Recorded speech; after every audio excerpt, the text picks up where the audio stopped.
Powered by Gaffel, heute hier im Stiefel das ultimative Schnick-Schnack-Schnuck-Turnier.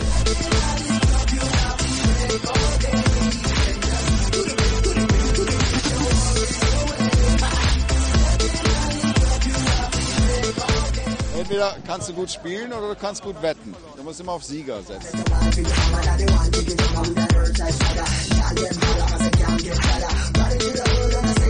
Man braucht Menschenkenntnis und auch verschiedene Taktiken. Manche spielen mit einem Spielsystem, die wissen vorher schon genau, welche Abfolge von Symbolen spiele ich, und manche verlassen sich komplett auf ihre Instinkte.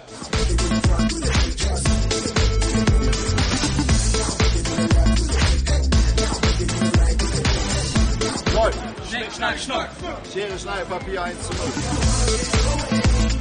Die Association ist auf uns zugekommen, in dem Fall der Mucker, hat uns das Konzept vorgestellt. Wir waren von Anfang an irgendwie Feuer und Flamme, haben gedacht, das ist ein cooles Thema, um die Kneipenszenerie ein bisschen aufzuleben.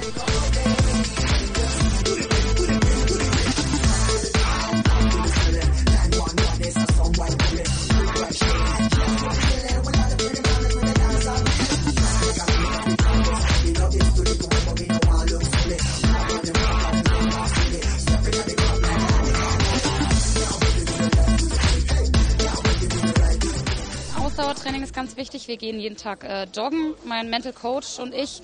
Wir haben ein Trainingsprogramm, was natürlich eingehalten werden muss. Fingerübungen sind natürlich auch ganz wichtig.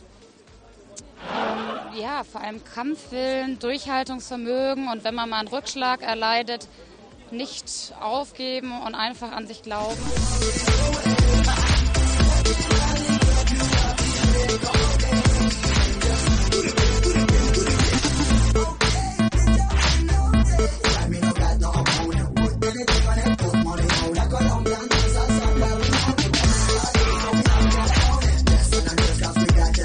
Okay, keine weiteren Fragen.